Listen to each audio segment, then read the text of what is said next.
সবাই কেমন আছো? আশা করি অনেক ভালো আছো। আজকে কথা বাড়াবো না, নায়ক মান্নার শুটিং ভিডিও নিয়ে এই ভিডিওটা। যদি ভালো লাগে অবশ্যই চ্যানেলটা সাবস্ক্রাইব করবে। যাই হোক, কথা বাড়াবো না, মান্না আবার শুটিং দৃশ্যটা দেখো। নায়ক মান্নার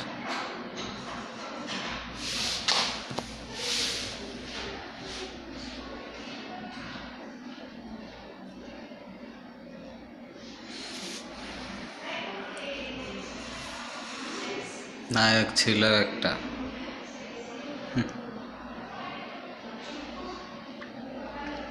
আমাদের টাঙ্গাইলের গর্ব। যাই হোক দর্শক বন্ধুরা, নায়ক মান্নার শুটিং ভিডিওটা তোমাদের কেমন লাগলো অবশ্যই কমেন্ট করে বলবে। যাই হোক, কথা বাড়াবো না, সবাই ভালো থাকো, সুস্থ থাকো এই কামনা করি। আল্লাহ হাফেজ।